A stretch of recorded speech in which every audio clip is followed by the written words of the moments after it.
다시 한번 인사드리겠습니다. 네. 어떤 꿈을 갖느냐, 또한 어떤 생각을 갖느냐에 따라서 그 행동과 과정이 달라지듯이 제게는 나름대로 꿈이 있었습니다. 경기도 포천시 영북면 자일리라고 하는 자일리 뜰이 있어서 나름대로 생산체계는 어떻게 할 건가, 그 다음에 분뇨 처리는 어떻게 할 건가에 대한 그런 나름대로의 그 꿈에 대한 도식이 있었는데, 자일리 벌판이라고 하는 그런 것들 때문에 정화방류 쪽보다는 나름대로 액비에 대한 부분들을 상당히 먼저 고민하게 됐고요. 그래서 이제 한탄강 스마트팜에 대한 부분들 2018년도에 착공을 해서 2020년도에 첫 대지를 집어넣는 그 과정에 대한 부분들 먼저 말씀드리도록 하겠습니다. 한탄강 스마트팜을 설립하면서 어떻게 스마트팜을 설립할 건가? 이제 결국은 그 18년도에 나름대로 아이디어를 짜고 할 때는 아직까지도 우리나라에는 스마트팜이라고 하는 그런 그 단어들이 좀 생소할 때, 좀 시작 단계에 있을 때 저희는 농장을 이제 시작했다라는 부분입니다. 그래서 나름대로 아마 지금 설계했다고 하면 아마 농장을 하나로, 돈사를 하나로 이렇게 설계했을 걸로 생각되어지는데, 그때까지만 해도 이제 돈사를 두 개로 이렇게 설계를 했습니다. 그리고 나름대로 대지 면적은 10,000제곱미터, 3,000평 정도 되고요. 건축 면적은 4,500제곱미터에 사육시설이 4,200제곱미터, 퇴비사, 출하대 뭐 이렇게 돼서 부대시설 150제곱미터 이렇게 되어 있습니다. 그리고 이제 사육두수는 모돈 650두, 합계 4,000두 규모로 이렇게 설계를 해서 착공을 했습니다. 한돈산업에 대한 사슬에 대한 부분들을 먼저 살펴보고자 하면, 우리가 제가 갖고 있는 양돈의 상식은 도자기를 굽는 그런 장인이 무엇을 제일 먼저 제일 소중하게 생각하냐면 재료인 진흙에 대한 부분들을 엄선을 하는 거거든요. 그래서 내가 기술을 얼마나 투자를 해가지고 유명한 도자기를 만들 거가 아니라 아주 엄선된 재료를 가지고 도자기를 만드는 것. 나의 기술은 아주 보잘것없고 단순하다, 이런 거죠. 그래서 어떻게 시스템을 구축하고 어떻게 하느냐가 따라서 뭐 농장의 생산성이라든가 산업의 어떤 방향성도 달라진다라는 생각을 하게 됩니다. 그래서 뭐 유전력에 대한 부분은 어쩔 수 없고, 그 다음에 사료에 대한 부분은 제 영역이 아니니까 어쩔 수 없는데, 저는 선택할 수 있는 영역이고, 제가 중점적으로 이제 다뤄야 될, 그리고 중점적으로 생각하는 부분들이 환경적인 부분인데요. 이 환경적인 부분들을 단순하게 환경하면은 이제 막연할 수 있는데, 환경은 이제 세 분류로 나눌 수 있다고 봅니다. 첫째는 최적화된 환경. 결국은 이제 이게 시설하고 연관성이 있는데, 나름대로 단열 지수가 얼마나 되느냐, 그 다음에 이제 환기는 어떻게 시키느냐에 따라서 환경적인 부분은 자연히 이루어질 걸로 생각되어지고요. 두 번째 환경적인 요인이 나름대로 돈사 내에서, 축사 내에서 이제 아모니아라든가 가스가 얼마나 적게 나올 수 있는 이런 부분들을 가져가느냐, 그게 이제 환경적인 부분이고요. 또 하나는 위생적인 부분들도 이제 환경이라고 생각되어지는데, 위생을 어떻게 높일 수 있느냐, 이런 부분들을 이제 고민하기 시작했습니다.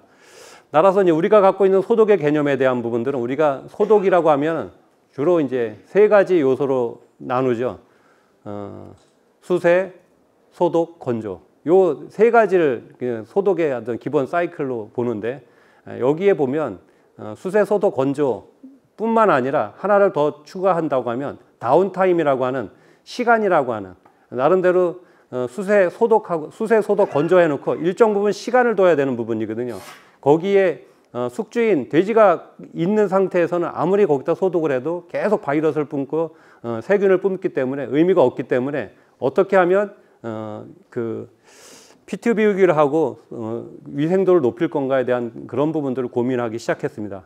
따라서 나름대로 이제 피트 비우기를 하고 이런 부분들을 하려고 하면 후방산업인 절대적인 그런 후방산업인 자원화 시설이 절대적으로 필요하다라고 생각이 들었어요. 그래서 제가 이따가 이제 후방에 나오는데 자원화 시설부터 먼저 시작을 하기 시작했어요. 그래서 여기에 우리 박재환 박사님도 함께 계신데, 그때 자원화 시설을 할 때 2012년도부터 이제 자원화 시설을 시작해서 지금 한 13년째 이루어지고 있고 그렇게 이제 먼저 시작을 했다는 걸 말씀드립니다.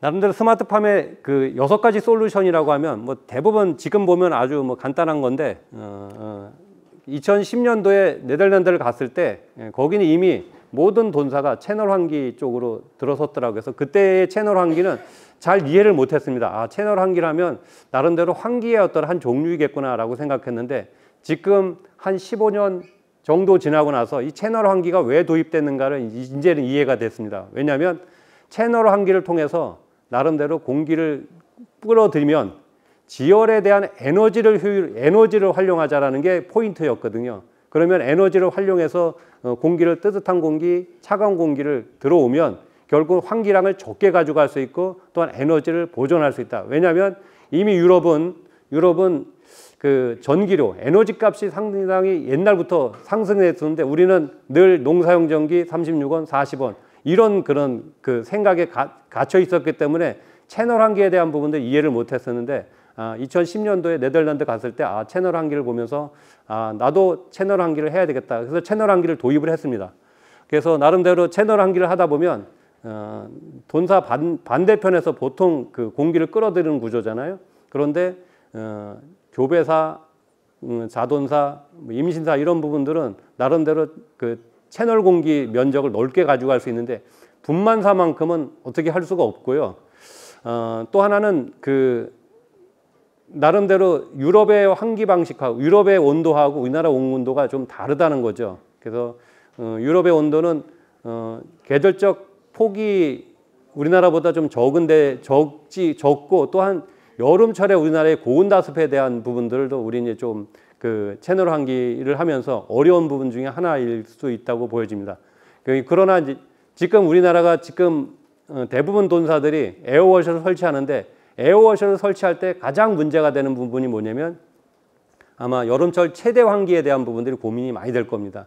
최대 환기를 최대한 높여서 체감 온도를 높이자고 하면 결국은 그 나름대로 에어워셔 그 시설 사이즈가 굉장히 커질 수 있고 환기량이 굉장히 커질 수 있는데 이런 것들이 다 나름대로 비용이고 돈이다라는 거죠. 그래서 저희 농장을 할 때 채널 환기를 이제 도입을 했는데 요 부분이 분만사 공기를 빨아들이기 위해서 그 터널 박스를 만든 실질적으로 터널 박스를 만든 채널 환기입니다. 또한 나름대로 채널 환기를 하지만 정밀한 환기가 필요했습니다. 정밀한 환기가 필요해서 나름대로 언급하기는 좀 뭐하지만 그 환기 부분이 유럽 환기 방식 환기 그 시설들을 이용을 했습니다. 여기 그 제품이 나오긴 하는데 마이크로팬을 이제 저희는 설치를 했고요. 또한 그 사료 자동급이 우리가 농장을 하면서 가장 문제가 되는 부분들이 자돈사 구간에서 사료를 어떻게 효과적으로 믹서하고서 들어올 건가. 또 하나는 농장마다 사료빈이 축사에 이렇게 다 이렇게 붙어 있는데 이 부분들을 어떻게 효율적으로 하나로 차단 방역을 하면서 효율적으로 할 수 있는가 이런 부분들을 이제 고민을 했는데 벌크빈을 6개를 한 군데 모아가지고 이제 그 축사내로 들어갈 때 그 믹서기로 오거로 이동을 해가지고 각 돈사마다 그 갈 수 있는 그런 시스템으로 사료 자동 라인을 이렇게 구축을 했습니다. 또 하나는 그 이제 냉난방 시설인데요. 실제 채널 환기를 아마 여기 중에서 이제 채널 환기에 대한 이해도가 있으신 분들은 아시겠지만 채널 환기를 하면 겨울철에는 거의 난방에 대한 부분은 신경을 안 써도 됩니다. 자돈사 부분만 약간의 보일러만 그 가동을 하면 그 이제 에너지 부분들은 거의 해소가 되는 거고 여름철 냉방에 대한 부분들이 문제가 되긴 시작하죠. 우리나라도 마찬가지로. 그래서 그 처음부터 설계할 때 모든 거를 다 에어컨 방식으로 하면 지금 전기료 이제 그 피크 전력에 따라서 전기료가 나름대로 폭탄을 맞잖아요.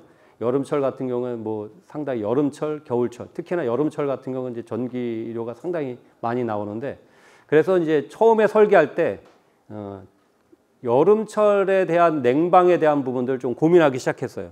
그래서 임신사 부분은 쿨링 패드를 활용해서 냉방을 해야 되겠다. 여름철은 쿨링 패드를 통해서, 임신사는 쿨링 패드를 통해서 그 냉방을 하고, 교배사, 분만사만 이렇게 분리형 에어컨을 통해서 냉방을 해야 되겠다. 이렇게 설계를 해서 이렇게 진행을 했습니다.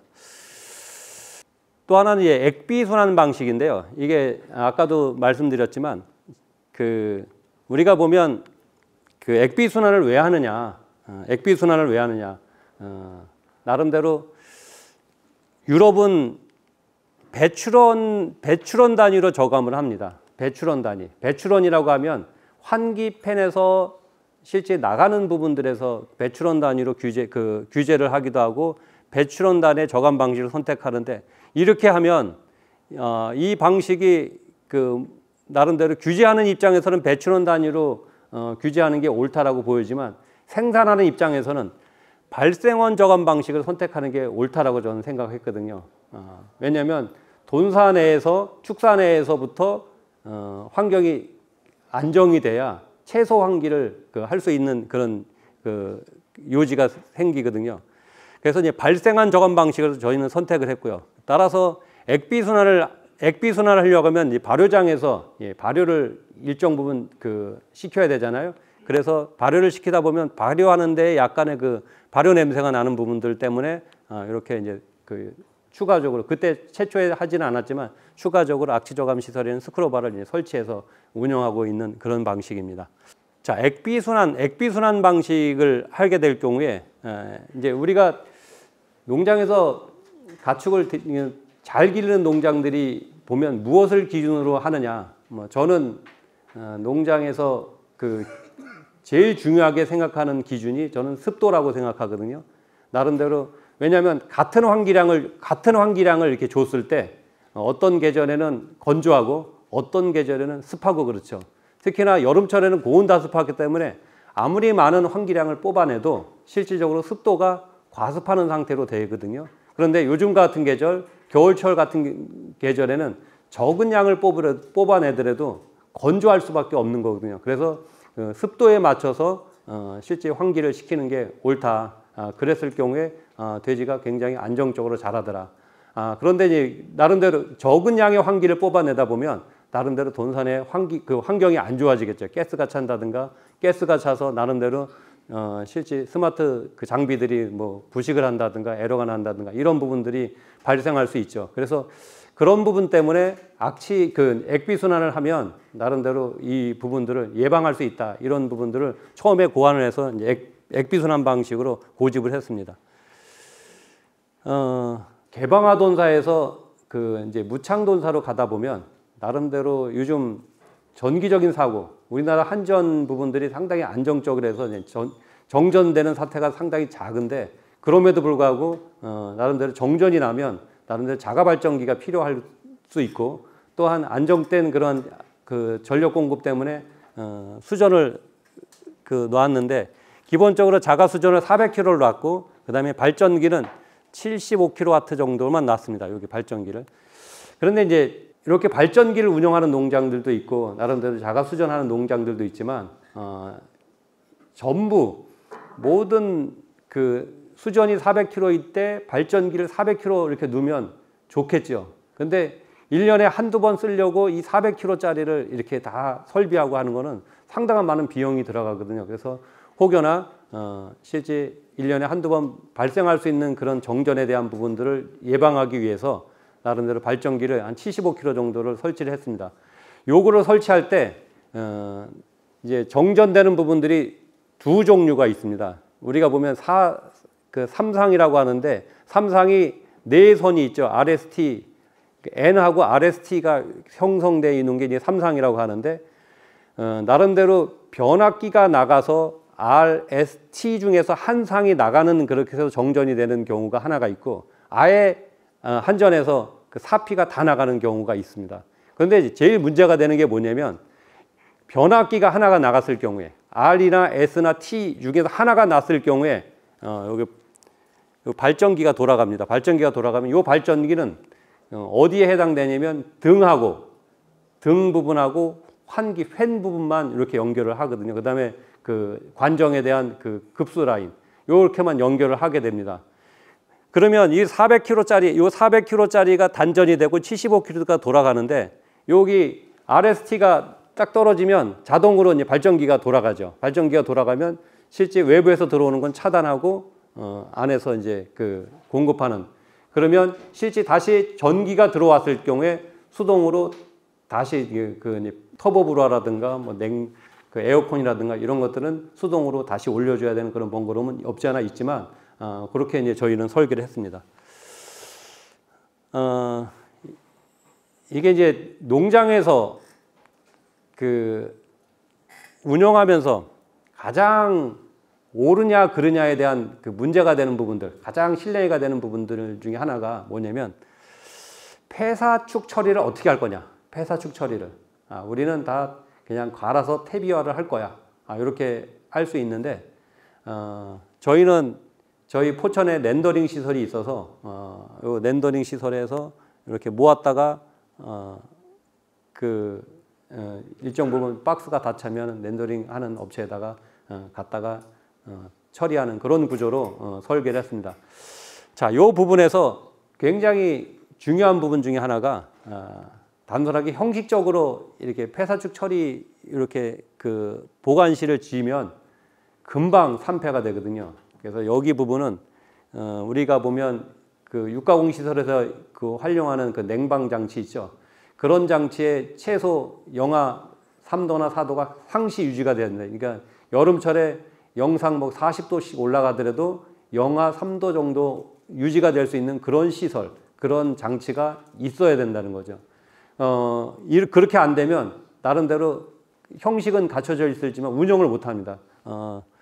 그래서 저희는 그 위생적인 측면에서, 방역적인 측면에서 나름대로 그 사체가 생기면 바로 그 정문 앞에 있는 폐사축 처리 보관실에 보관을 해서 이렇게 처리하는 그런 방식대로 처리를 합니다.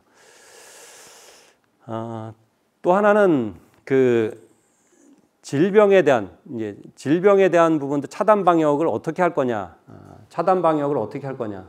나름대로 그 차단 방역을 구역을 나눠서 이제 운영을 합니다. 단순하게 오염구역, 준청결구역, 청결구역 이렇게 세 구분으로 나눠서 운영을 하는데 이 구역만 나눠 가지고는 의미가 없습니다. 구역만 나눠서는 각 구역에 맞는 역할 담당자가 따로 분리가 돼 있어야 됩니다. 따라서 그 내부 관리자는 여기 청결구역에 해당되는 지역에만 내부 관리자가 있는 건데 내부 관리자가 관리를 하는데 사양 관리만 전담을 합니다. 그리고 외부 관리자는 오염 지역에서 준철경 구역을 통해서 청결구역에다가 물품을 조달해주고 그다음에 분뇨 처리를 하고 그다음에 사체가 나오면 반출을 하고 이런 부분들을 이게 이제 외부 관리자가 하는데 이 외부 관리자를 한 명을 전담을 시키게 됐습니다. 그래서 특이한 부분들은 다른 농장보다 조금 그 외부 관리자의 인건비가 한 명이 더 추가가 된다는 거죠. 이게 나름대로 이렇게 구역을 나눠서 이렇게 해야지 이거는 의지적으로 가능할지 모르지만 이게 의지를 가지고 하다가 보면 나름대로 그 구역이 깨질 가능성이 높아서 아예 전담을 둬서 운영을 했다라는 부분입니다. 저희 농장의 기본 그 오염구역, 여기 청결구역, 그 다음에 준청결구역 이렇게 그래서 여기가 이제 관리사에서 샤워해서 들어가고 나면 청결구역 내에서는 내부 관리자만 하게 되고 여기 바깥에 준청결구역과 오염구역에서의 부분들은 외부 관리자가 관리를 하는 그렇게 세팅을 해서 진행을 하고 있습니다. 자, 그 다음에 이제 위생도를 높일 때 단순하게 그러면 이렇게 구역만 나눠서 관리를 하면 위생도를 높아질 수 있을까? 그렇지 않고 처음에 설계할 때부터 3주 관리 시스템으로 이렇게 이제 처음에 배치를 했습니다. 그래서 교배사, 임신사, 그다음에 분만사, 자돈사 이렇게 나눠서 전체 배지를 8개 배지로 나눠서 전체 사이클이 돌아가는 게 7개 배지로 사이클이 돌아가는데 8개 배지 한 배지가 항상 쉬게 돼 있거든요. 그래서 8개 배지로 운영하는 그런 구조로 설계를 해서 3주 관리를 하게 됐고요. 3주 관리에 삼주 관리의 장점이라고 보면 생산의 효율성이 촉진되고 그다음에 관리가 단순화됩니다. 1년에 3주 관리를 하다 보면 어떤 해는 17그룹이 그 번식을 하고 어떤 해는 18그룹이 번식을 합니다. 그러니까 매번 같은 작업을 계속적으로 반복을 하니까 아주 표준화가 되고 단순화되는 거죠. 같은 일을 하니까. 그다음에 이제 가장 중요한 게 피트 비우기가 용이하다는 거죠. 왜냐하면 그 동시에 나가니까 피트 비우기가 용이해서 위생 관리가 용이해지는 부분이 위생 관리가 용이해집니다. 이따가 이제 후반에 말씀을 드리지만 이렇게 됐을 경우에 문제가 됐을 때 이 문제를 차단하고 또한 예방하고 극복하는데 상당히 짧은 시간이 들어가더라. 짧게 이것을 극복하더라는 것들을 경험을 통해서 알게 됐습니다. 자, 3주 관리를 하다 보면, 그룹 관리를 하다 보면, 이게 이제 그룹 관리의 가장 중요한 포인트가, 발정 동기화거든요. 발정 동기화. 그룹별로 발정을 동기화해서 수태를 시키고, 그것이 다시, 분만을 하고, 이유를 시키고, 이렇게 이제 3주 관리로 그룹으로 움직이는 건데, 실제 교배가 들어가면 분만하는 건 자연스럽게 뭐 그 중간에 한두 마리 유산해서 분만을 하지만 교배하는 시점에서 100두의 교배 두수를 교배했는데 어떨 때는 수태가 안 돼서 목표한 데보다 미달되는 경우가 있지만 교배가 잘 돼서 오버되는 부분들이 생기게 되는 거죠. 그래서 처음에 설계할 때 이 3주 관리 3주 포유를 실행을 했었습니다. 3주 관리 3주 포유. 그런데 분만 배지가 88그룹, 88두씩, 88복씩 2개가 있는데 88복이 초과를 하면 분만한 거에서 조기 이유를 해야 되거든요. 포유가 3주 포유니까 20일 정도 평균 포유일수가 20일 정도 나오는데 조기 이유를 하게 되면 14일에 조기 이유를 해야 되는 그런 상황이 발생하더라고요. 그래서 이거 그냥 그 발정 억제제 를 먹이면서 이렇게 진행을 하면 나름대로 괜찮겠다 이렇게 생각하고 그렇게 진행을 했습니다.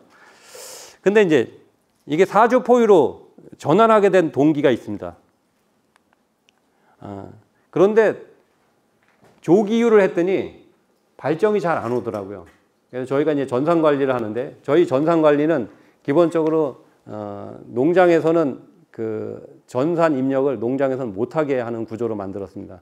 단순하게 농장에서는 대장만 만들어서 교배대장, 이유대장, 분만대장 요 세 장만 만들어서 사무실로 카톡을 주든가 나름대로 그 팩스를 주든가 이렇게 하면 사무실에서 다 입력을 하게끔 만들어놨습니다. 그래서 전산 그 데이터에 대한 오류는 거의 없습니다.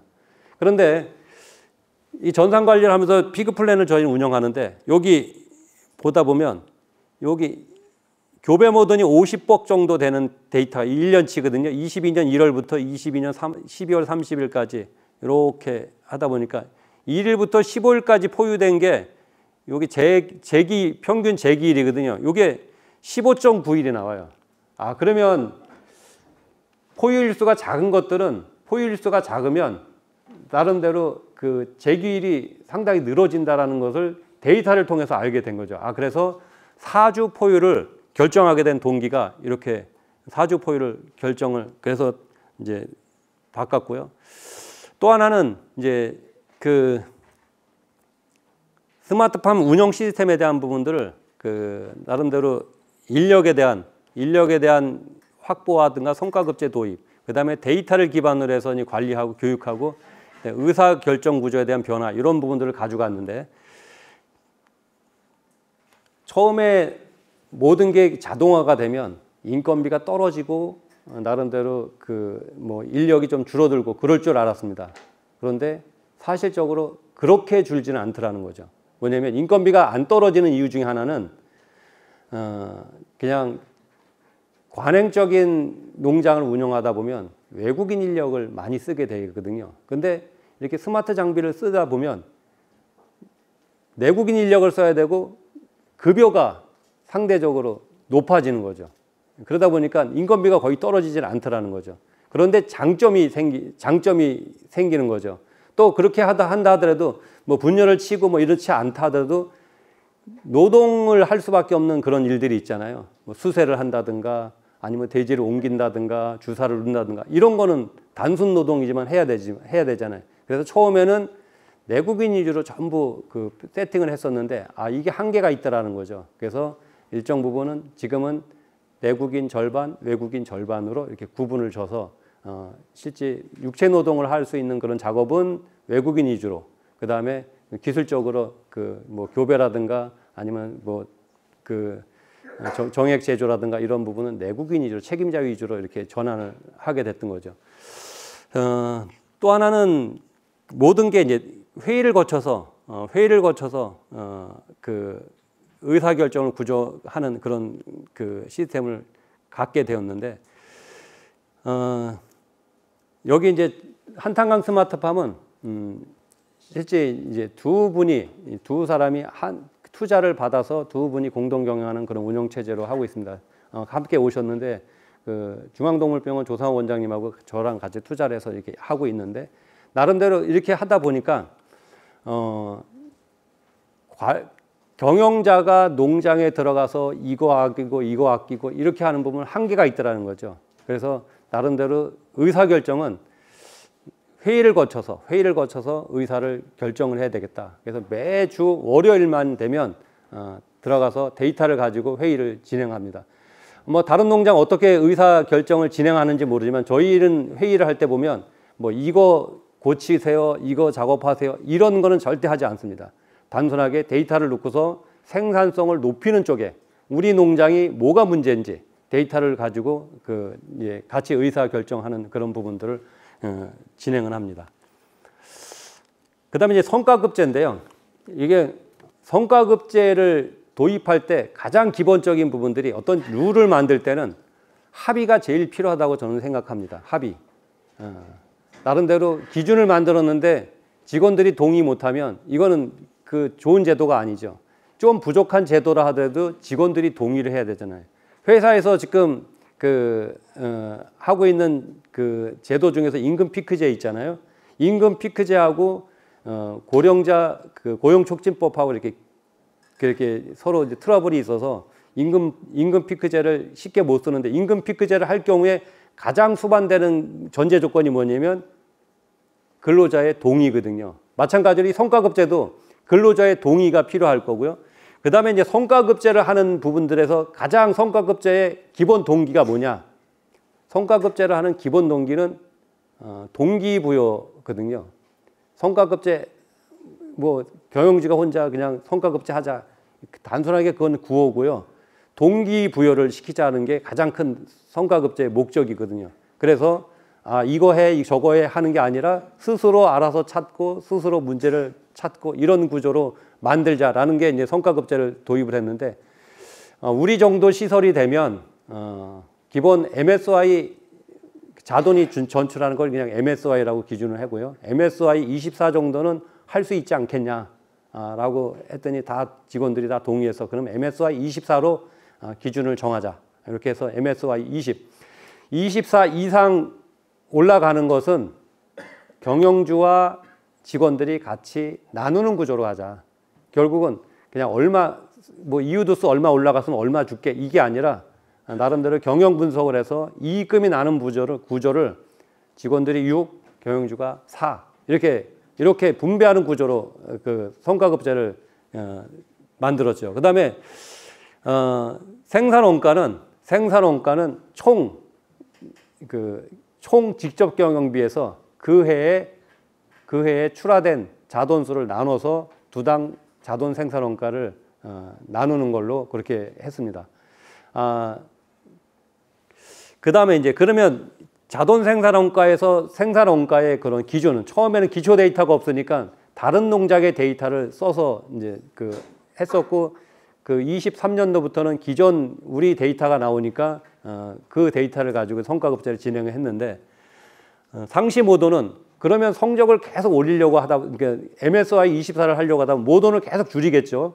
모돈을 계속 줄일 수 있는 가능성이 있어요. 왜냐하면 성적이 안 좋은 모돈들은 계속 줄이면, 그러면 모돈은 시설은 650도 파인데 모돈은 550도밖에 안 돌아가면 결국은 직원들은 가져가는 게 많겠지만 경영주는 손해겠죠. 왜냐하면 같은 시설을 가지고 생산되는 양이 많아야지. 그래서 나름대로 직원들하고 합의할 때 미니멈 맥시멈을 결정을 했습니다. 그래서 미니멈은 600도, 맥시멈은 650도. 650도보다 높아도 650도로 그냥 맥시멈을 정하는 겁니다. 왜냐하면 다소 성적이 떨어진다 하더라도 거기서 그 농장에서 나올 수 있는 양이 늘어나면 그만큼 MSY 24에 대한 보장은 경영주는 받으니까. 그래서 요거를 이제 직원들하고 합의를 했습니다. 미니멈 600도, 맥시멈 650도. 그 다음에 이제 시세는 전년도 평균 단가, 그 다음에 그 경매 시세에 저희가 요게 24년도, 25년도 그 자동 시세를 결정할 때 요 부분이거든요. 그래서 자동 시세는 미니멈 4,500원, 그 다음에 맥시멈 갈 경우는 전년도 평균 단가 5,239원인데 5,240원 이렇게 해서 적용을 했고요. 그 다음에 출하 기준은 두수를 산정할 때 아마 계열화 하다 보면은 28kg를 기준으로 하는데 29kg 갖다 1kg 증체하는데 나름대로 어떤 데는 2,000원 할 때도 있고 어떤 데는 2,500원 할 때도 있습니다. 근데 저희가 뽑아보면 한 3,000원, 증체 3,000원, 감체 3,000원을 기준으로 한 겁니다. 왜냐하면 그래야 합리적이니까요. 그래서 증체 29kg가 되면 자돈이 3,000원을 증체해서 3,000원을 플러스한 자돈 가격으로 산정하고 감체는 또 27kg가 되면 3,000원을 저감하는 그런 감체 3,000원을 반영을 했고요. 그 다음에 추가 이익은 60% 정도로 성과급을 지급하는 걸로 이렇게 했습니다. 여기 보면 요게 이제 저희가 22년도에 한다강 스마트팜 성과급 표인데요. 요게 지급했던 성과급 표예요. 여기 보면 MSY 24일 경우에 15,363두가 생산될 수 있는 건데 22년도에 16,911두 16,911두 했는데 여기 보면 생산 원가의 단가가 125,000원. 요게 이제 다른 농장에서의 어떤 생산 원가를 기준으로 이렇게 적용을 한 겁니다. 이렇게 적용을 하고 그해 자돈을 판매해서 평균 1년에 나갔던 게 177,635원. 이렇게 이제 진행을 했습니다. 그러다 보니까 실제 추가 이익이 9,400만 원 나오고 그다음에 성과급이 나갔던 게 4,748만 6천 원 정도가 성과급이 지급이 됐는데 요때 인원이 6명이었거든요. 그러면 한 800만 원씩 추가 성과급이 들어가는 건데 자, 이 추가 성과급이 800만 원이 내가 받는 월급에서 추가적으로 800만 원 받으니까 모두가 다 해피할 걸로 생각을 했는데 그렇지 않더라는 거죠. 왜냐하면 외국인들은 원천징수 한 3% 정도만 빼고 성과급이 다 800만 원 중에서 거의 800만 원의 근사치를 다 받아가지만 내부 직원들, 책임자들은 4대 보험을 빠지니까 35%, 40%를 빼고 나니까 이 800만 원이 다 800만 원이 월급이라고 생각하지 않아요. 68에 48, 한 500만 원 정도만 성과급을 받아가니까 책임자들은 별로 이 성과급에 대해서 크게 메리트를 못 느끼는 거예요. 그래서 이 부분, 이 성과급도 뭔가 문제가 있구나. 그래서 이게 성과급을 n분의 1로 나누는 거는 약간의 모순이 있겠다. 이런 부분들에서 이제 추가적으로 책임자들은 연말 추가 성과급에 대한 부분들을 도입을 하기 시작했습니다. 자, 여기 2024년도 성과급표인데요. 저희가 자돈 생산 원가가 여기 기본적으로 14만 5천 원 정도가 28kg 기준 14만 5천 원 정도가 성과급 원가가 나오는데 실제 단가는 17만 3천 원. 22년도하고 별 차이가 없죠. 그런데 여기 13만 원, 요 13만 원을 적용한 건 뭐냐면 여기 22년, 24년 10번째 그룹부터는 저희가 자돈 출하 체중을 71령에 나가다가 자돈사가 부족한 현상이 있어서 나름대로 63일령에 분양을 하자. 63일령에 분양을 하기 시작했습니다. 보통들 보면 자돈들 전출할 때 비육장으로 이렇게 나갈 때 보면 기본 28kg 이상, 35kg, 30kg 내외를 저거 하는데 자돈의 상태에 따라서 작아도 다 이게 적응이 되더라고요. 그래서 이게 보게 되는데 24년도에 나름대로 이제 저희 원가를 기준으로 해서 이제 성과급이 나오는 이 부분들을 말씀드린 거고요. 자, 근데 이 성과급이 저희가 이제 의사결정 구조를 회의에 의해서 의사결정을 하게 된 그런 동기가 있었습니다. 나름대로 이제 합자로 운영을 하다 보니까 주관적인 이해관계적 의사결정 문제가 발생할 수도 있었고요. 그다음에 그래서 이제 회의에 의한 의사결정 구조로 전환을 했고요. 그다음에 이제 제가 갖고 있는 생각 중에서 경영자의 단독 판단은 우수한 것보다도 조금 부족하더라도 집단에 의해서 의결에 의해서 결정이 되면 파급력과 실행력이 커더라. 나름대로 이거 해. 암만 옳다 하더라도 이거 해. 라고 하는 그런 것보다는 실질적으로 우리가 이거를 하려고 하는데 여러분들 어떻게 생각합니까? 이거는 이런 것이 문제가 될 것 같아요. 이걸 했으면 좋겠습니다. 그럼 여러분들 생각 괜찮습니까? 그러면 나름대로 거기에서 이제 동의가 돼서 합의가 딱 이루어지면 그것에 대해서 모두가 다 합의해서 의사결정을 했기 때문에 그거에 대해서 공동으로 책임지려고 하는 그런 노력들이 벌어지더라는 거죠. 그래서 이게 굉장히 중요하더라. 좀 그 실행력은 좀 늦어질지 모르지만 파급력이라든가 책임에 대한 공감은 굉장히 커지더라 이런 거죠. 그래서 이 공동 책임 구조에 대한 부분들은 상당히 이제 그 의사결정을 하는데 굉장히 도움이 되더라는 거죠. 또 하나는 이게 우리가 이제 회계적으로 처리할 때 어떤 거를 사면 이거 감가상각 5년, 어떤 거를 지면 감가상각 10년 이렇게 해서 원가를 하다 보면 계속 에러가 생기게 되더라고요. 그래서 농장 특성상 나름대로 그 해에 에어컨을 샀다. 그러면 그 해의 지출로 보자라는 거죠. 왜냐면 에어컨이 실제 내구년으로 보면 한 5년 정도 잡히는데 이걸 5년대로 감가상각을 떨기면 비용은 얼마 안 나가는 거예요. 수익이 많이 생기는데 실제 수익은 얼마 안 되는 거죠. 자주 고장나고. 그래서 당해년도 뭐를 하게 되면 에어컨을 넣는다든가 아니면 뭐 모터를 산다든가 이런 거는 당해년도 비용으로 떨자. 비용으로 하자. 이 부분은 합의를 봐서 그래서 공구를 사든 시설 투자를 하든 그건 당해년도 비용 처리를 하기로 합의를 보았습니다. 자, 그런데 이제 저희 농장도 나름대로 이제 위기가 오게 됐습니다. 22년도 그 11월 달에 PRS가 음성에서 양성으로 전환되는 그런 시기가 돌아왔습니다. 그래서 이 PRS가 양성으로 돌아오면 굉장히 피해가 클 걸로 생각했습니다. 그런데 이게 이제 성과급제에 대한 부분들이 왜 이렇게 위기를 만났을 때 어떻게 극복할 수 있었는가에 대한 부분들을 한번 보겠습니다. 이 PRS가 양성을 했을 때 저희가 실행했던 부분은 조기 디팝을 했습니다. 조기 디팝을 해서 질병 확산을 막았고, 그 다음에 이제 성과급제는 아까도 제가 서두에 얘기했지만 정확하게 정확성을 기여하자는 게 아니라 성과급제의 목적은 동기부여이지 않습니까? 그래서 동기부여를 어떻게 하면 동기를 부여할 건가에 대한 것들을 설정을 하게 됐고요. 그 다음에 이제 성과급제를 하면 어떤 해는 어떤 그룹은 마이너스가 되고 어떤 그룹은 플러스가 되는데 그거를 플러스가 날 때만 성과급제를 주고 마이너스 할 때는 월급에서 깎을 수는 없지 않습니까? 그러니까 누진제를 썼거든요.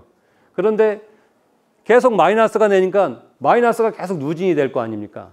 근데 PRS가 들어와서 계속 마이너스가 누진이 되면 의욕이 생길까요? 안 생길까요? 아니, 해도 안 될 것 같으니까 아예 그 성과급제에 대한 의욕이 떨어지죠. 그래서 한시적으로 누진제를 예외를 적용했어요. 그냥 누진제 마이너스가 많이 나왔으니까 누진제는 그냥 없는 걸로 제로로 하자. 이렇게 하고 그 다음에 이제 부분 디팝을 했을 경우에 이 디팝을 우리가 성공을 하면 특별 성과급을 주자라고 해서 성과급을 걸었고요. 그래서 10그룹까지 마이너스 성과급을 동결을 시켰고 11그룹부터 특별 성과급을 적용을 했습니다. 이게 저희가 했던 부분인데요. MSI 24일 경우에 833도인데 이때 보면 1그룹부터 9그룹까지는 24도 안 나오는 그런 성적이 나오잖아요. 그러니까 인센티브가 계속 마이너스가 되는 거죠. 그래서 마이너스를 제로를 쳐버리고 그 다음에 디팝을 성공을 하면 특별 성과급 1,000만 원을 상금을 걸었습니다. 그러다 보니까 조기에 디팝이 성공하는 성공했다라기보다는 농장을 좀 더 안정시키는 데 상당히 기여를 했던 것 같아요. 그래서 MSI 24일 경우에 14,968도인데 저희 농장이 15,697도로 23년도 PRS가 왔음에도 불구하고 조기 선방을 하는 이런 결과를 도출해냈습니다. 어떻게 보면 24년도에 성과급이 2,400만 원인데 요 그 위기를 만났을 때도 성과급이 한 200만 원 정도 지출이 됐으니까 나쁜 건 아니잖아요. 성적이 안 좋아도. 그게 결국은 경영주가 출혈해야 된다는 거죠. 직원들의 몫을 뺏어간다는 것보다는 동기를 부여를 통해서 나름대로 그 성과급을 줘야 된다는 것이 나름대로 성과급제의 어떤 포인트인 것 같아요. 자, 그다음에 이제 결정을 할 때 여기 이 양돈 대상 저기 이제 베링거 회사인데 저희가 이제 베링거 백신을 이제 진행을 했는데 이 PRS 접종을 하는데 이 절차에 대한 부분들을 우리가 이제 단순하게 PRS는 3주령의 백신을 하는 거야, 2주령의 백신을 하는 거야, 뭐 이렇게 나름대로 그냥 고정관념을 갖고 있는데 이게 정말 효과가 제대로 나오는지 그리고 어떤 시기에 접종하는 게 옳은 건지 이런 부분들을 저희가 이제 그 추적을 하기 시작했죠. 이게 생후 21일에 접종을 한 거와 생후 28일에 접종한 그 항체가와 양성률 차이를 이렇게 비교를 분석한 겁니다. 그래서 백신은 베링거 생독 백신을 접종을 한 거고요. 접종 시기는 따로 이게 1000마리에서 500마리 구분진 게 아니라 그룹별로 접종을 했고 검사는 옵티팜에서 검사하고 그다음에 검사하는 시점 백신 접종 후 21일 동일하게 접종을 해서 동일한 케이스로 다 이렇게 한 겁니다.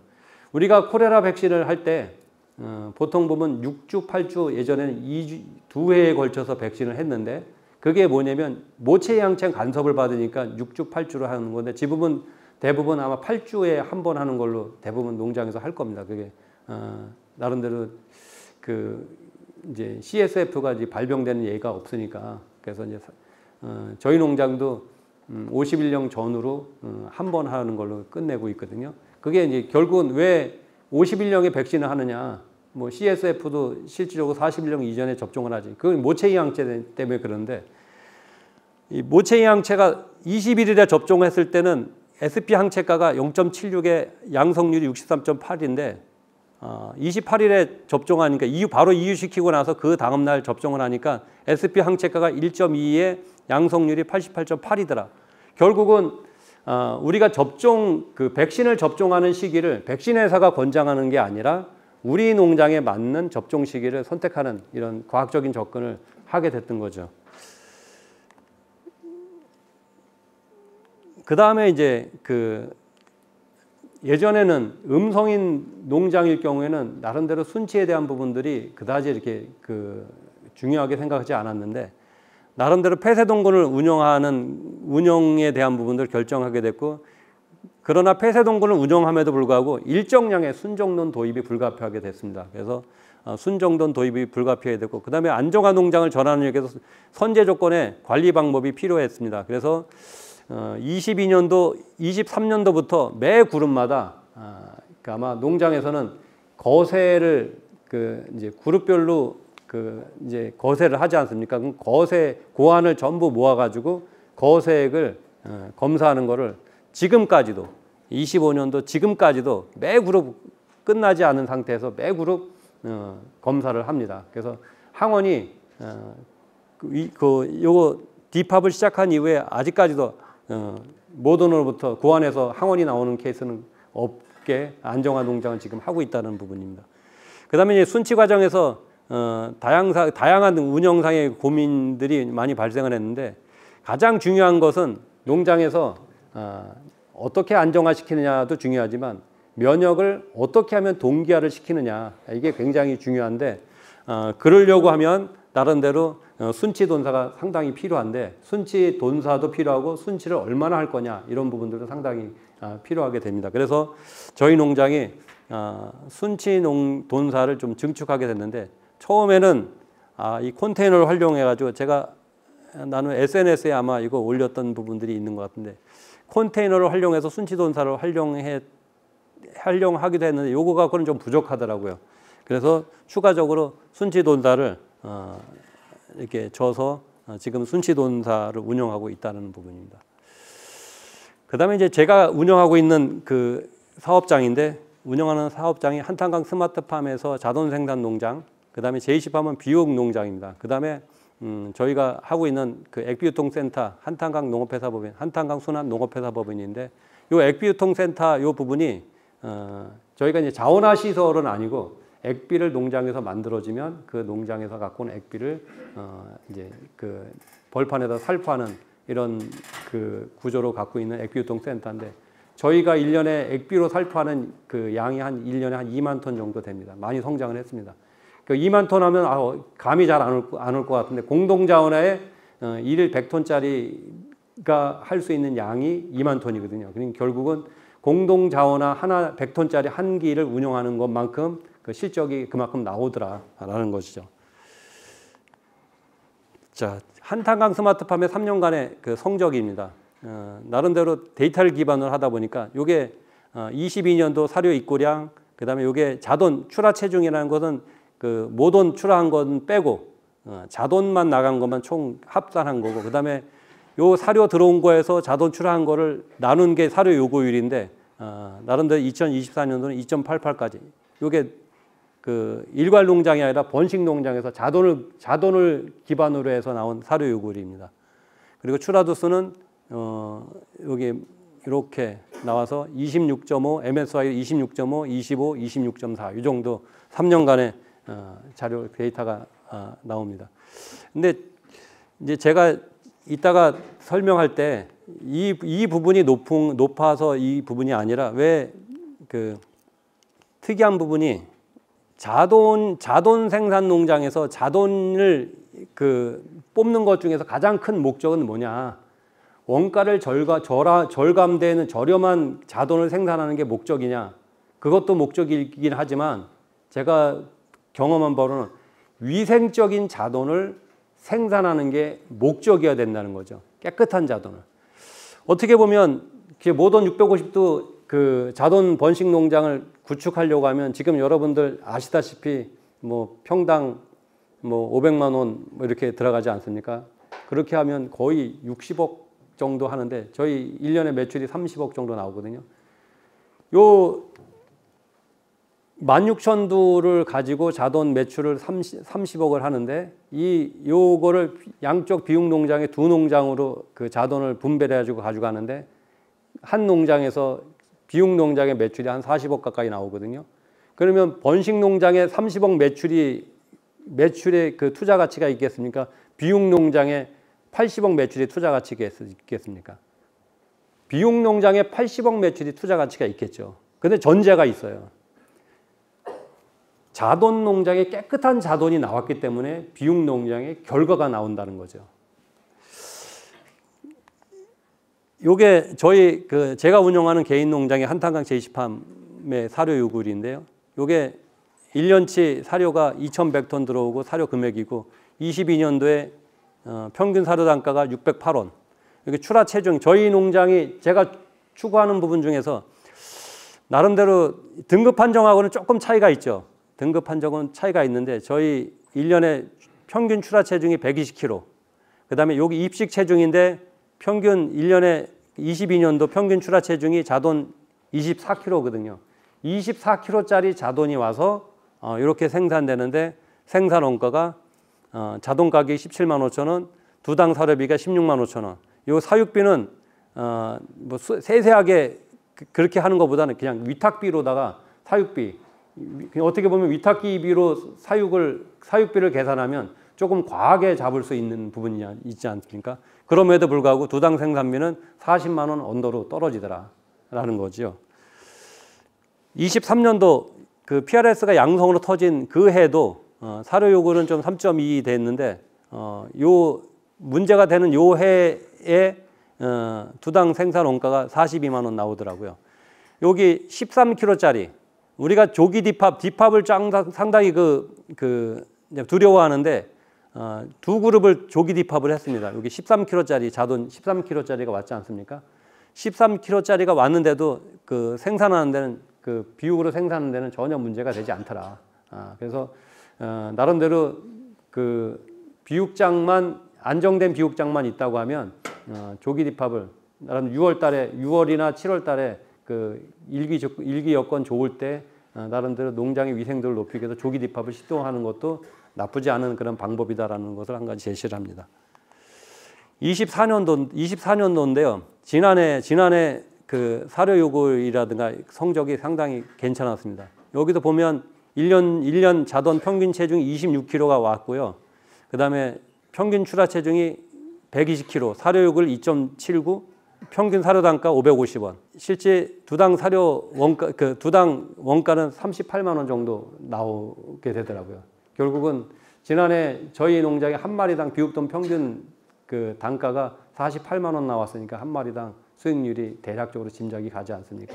결국은 번식이 꽃이라고 하면 비육은 열매더라는 거죠. 제20함의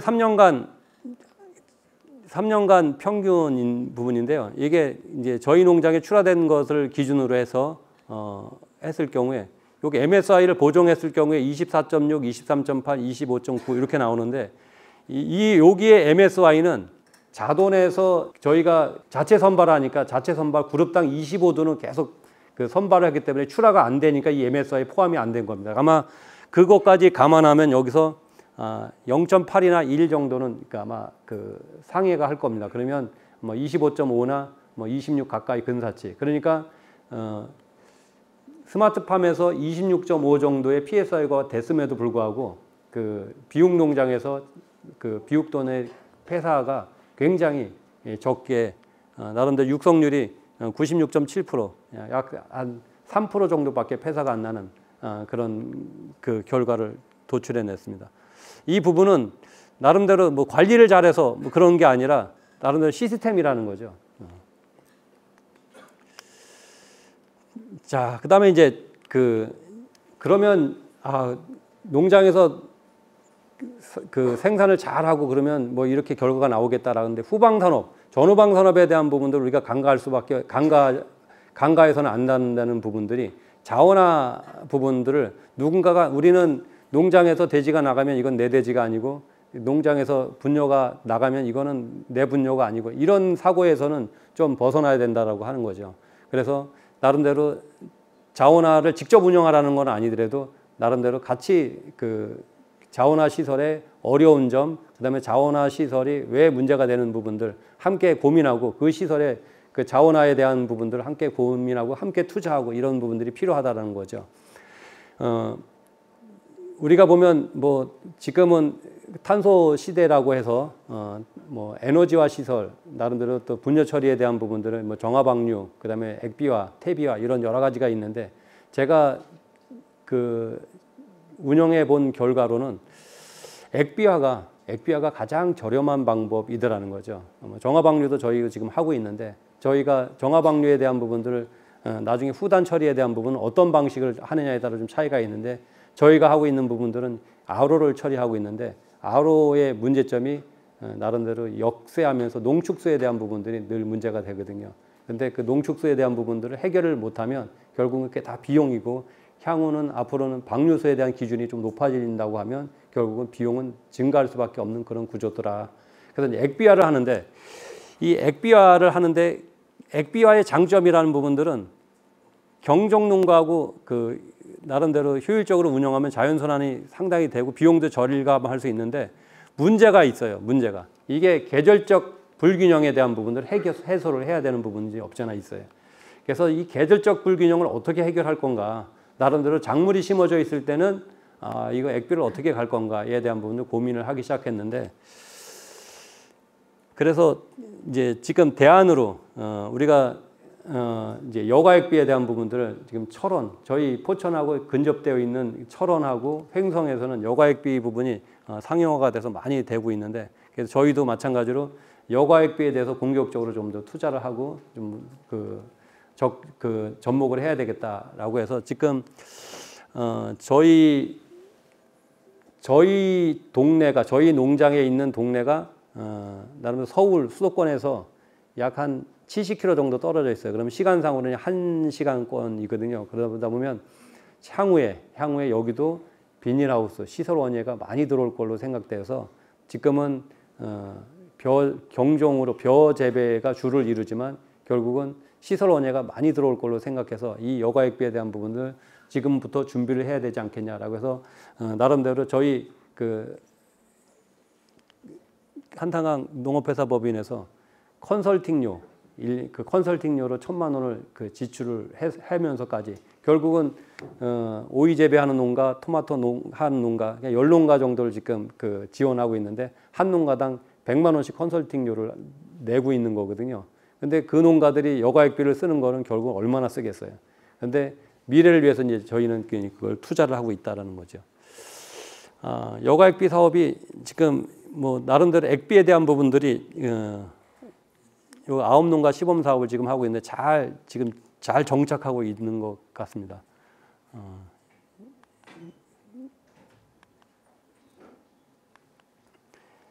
자, 이제 그다음에 이제 기업이 갖고 있는 4가지 속성이 있는데 향후는 5가지 속성이라고 볼 수 있는데, 첫째는 기업은 이윤을 목적으로 하잖아요. 그러니까 부가가치 산업을 해야 된다는 부분이 하나 있고, 또 하나는 고용 창출을 해야 된다는 거죠. 그래서 나름대로 지역에 있는 그 인력을 같이 고용을 창출한다든가, 그 다음에 지역경제 활성화. 나름대로 내가 벌어들인 수익을 지역에다 써야 되는 거죠. 나름대로 외국계 회사들이 여기 우리나라에서 수익을 가지고 가면 결국은 그게 지역 경제가 아니라 자기네 나라 쪽에다가 그 경제가 이루어지니까 지역 경제 활성화의 목적이 돼야 되는데, 4번째가 우리가 얘기하는 ESG인데, 앞에 3가지는 쉽게 할 수 있어요. 누구나 쉽게 할 수 있어요. 근데 이제 ESG를 어떻게 하는 게 좋겠냐라는 것을 나름 고민을 해야 되는데, ESG에 대한 부분들은 나름 가장 갖고 있는 생각의 모토가 공동성장이라는 거예요. 나도 필요하고 너희도 필요하고 이런 구조로 가야 된다는 거죠. 어떻게 보면 우리 이제 농장을 하다 보면 민원이 많이 걸리잖아요. 그런데 그 민원이 많이 걸리는 것 중에서 우리 직원이 민원 넣는 경우는 없잖아요. 내 가족이 민원 넣는 경우는 없어요. 또 나하고 파트너를 하고 있는 뭐 출하기사나 아니면 다른 데서 민원을 넣는 경우는 거의 없어요. 왜냐하면 같이 공동의 이익을 가져가니까. 그런데 대부분 기량을 하고 있는, 저것 때문에 내 사업이 피해를 봐, 저것 때문에 나한테 이득이 안 돼, 이런 것 때문에 민원이 들어오는 경우가 많잖아요. 그래서 공동의 이익을 가져가는 구조로 우리가 ESG를 실현해야 되겠다, 이런 부분들을 이제 고민하게 됐죠. 그래서 ESG에 대한 부분들을 어떻게 해야 될 거냐, 단순하게 나름대로 뭐 마을에다가 후원하고, 또한 뭐 면에다가 뭐 후원하고, 나름대로 국가에다 뭐 후원하고, 이런 부분들이 아니라 뭔가 피부에 와닿는 ESG를 좀 할 필요가 있지 않겠냐.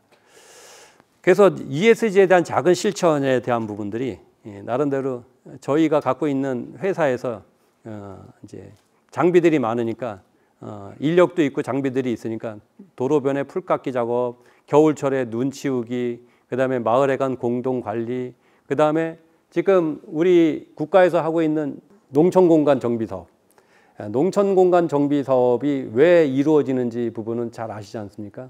농촌을 도시인하고 같이 연계해서 할 수 있는 그런 사업으로 도시 전체 국토를 그렇게 가자라고 하는 부분인데, 결국은 저희가 위치하고 있는 그 농장의 위치가 서울에서 1시간권에 있는 위치다 보니까 결국은 도시인들이 자주 올 수 있는 이런 부분이잖아요. 그래서 마을을 가꾸는 부분들도 우리가 좀 해야 되겠다. 그래서 꽃모종 사업, 꽃모종 육묘 사업도 진행을 하고 있고요. 그 다음에 이제 지역에 보면 나름대로 그 지역에서 축제 많이 하잖아요. 근데 축제 나름대로 뭐 제주도의 도세기 축제 뭐 여러 축제가 있는데, 저희 면에서도 작은 그 축제가 있어요. 그래서 저희도 그러면 저희 회사에서 지정기업으로 지정을 해서 축제에다가 축제하는데 예산을 지원하자. 그래서 이제 5년도 협약식을 맺고 뭐 이런 일들을 하고 있습니다. 또한 이제 포천시에도 나름대로 이제 기탁을 하는데, 포천시가 나는 소외계층에다가 김장을 나누는 부분을 하는데, 그 김장 나누는 데 부분에 기탁을 해서 김장 나누는 사업을 같이 한다든가, 이런 부분들을 ESG를 실천하고 있는 겁니다. 자, 지금은 요런 ESG 실천으로 가능한데, 요렇게 하는 걸로 가능한데, 어떻게 하면 더 ESG를 더 활발하게 할 수 있는가? 가장 근본적인 것은 공동의 이익을 나누는 구조라는 거잖아요. 그래서 공동의 이익이라고 하면 결국은 저희가 위치하고 있는 데가 그 농촌 지역이니까 농촌 지역에 지금 농업하는 사람들이 가장 힘든 게 농산물을 판매하는 거잖아요. 그래서 연초에 일본을 갔더니 그 6차 산업에 대한 부분들이 잘 진행되고 있더라고요. 그래서 이게 우리나라도 결국은 일본과 같은 미래의 우리의 모습이 아닐까라는 부분들이 생각이 들어서 그런 쪽으로 좀 우리도 구상을 좀 바꿔야 되겠다라는 부분들을 저희가 육묘 사업을 하고 있는 이런 부분입니다.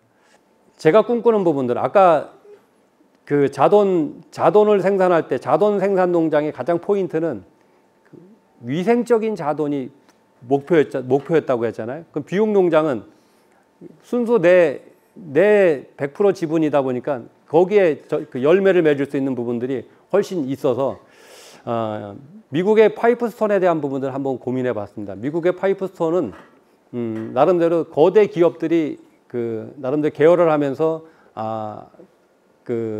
하다 보니까 개별 농가들이 살 수 있는 방법이 뭐 있겠냐라는 부분들에서 처음에 도입이 됐던 건데 그게 뭐 아이오와주나 미네소타에서 나왔던 부분이에요. 그래서 우리나라도 처음에 파이프스톤을 좀 도입을 했었죠. 근데 그 파이프스톤이 대부분 다 몇몇 그 큰 자본가에 의해서 다 그냥 그 제도적으로 이용되는 그런 부분들이 없잖아 있었습니다. 그런데 스마트팜을 운영하면서 한국형 파이프스톤이 필요하겠다.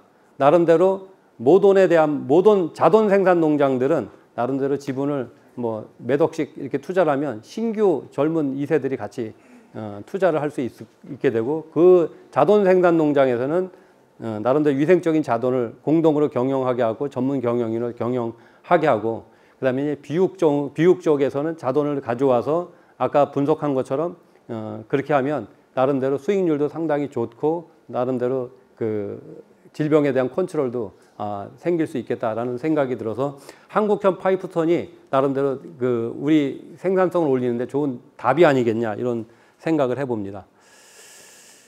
요게 일본에 갔을 때 그 사회복구 농장이랑 그다음에 이제 글로벌 피그팜에 대한 모델인데요. 요 부분들이 나름대로 여기는 지금 고기만을 했는데 이 부분이 나름대로 지역에서 나오는 농산물을 같이 팔게끔 하는 그런 부분들. 그래서 우리가 나름대로 장만 만들어주고 실제 그들이 같이 그 농산물을 같이 진열해 놓고 판매하는 이런 구조로 가면 결국은 이게 공동으로 성장할 수 있는 그런 좋은 모델이 되지 않겠냐 이런 생각에서 한번 이런 꿈을 꾸어봤고요. 나름대로 그 경영주가 농장에 직접 포인트만 그 관여를 해주고 가지 않아도 농장에 직접 들어가서 생산에 전념하지 않아도 나름대로 자돈 생산 농장 전혀 그 문제 없이 돌아가더라. 그리고 비육 농장에 대한 부분들은 우리가 신경을 쓰면 얼마든지 스마트하게 해가지고 민원도 해결하고 환경도 컨트롤할 수 있는 그런 좋은 모델이 될 수 있겠다라는 부분들이 한국형 파이프스톤의 그런 좋은 모델인 것 같아서 한번 소개를 하고요. 두서없이 여러 가지 말씀을 드렸는데요. 저희가 성장했던 부분들, 그 다음에 성과급제에 대한 부분들, 그리고 우리가 앞으로 가야 될 모델에 대한 부분들도 함께 소개해 드렸습니다. 혹시 궁금한 거 있으면 아마 저기 제 핸드폰 번호가 있으니까요. 그때 전화서 통화하고 상담하도록 하겠습니다. 예, 이상입니다. 감사합니다.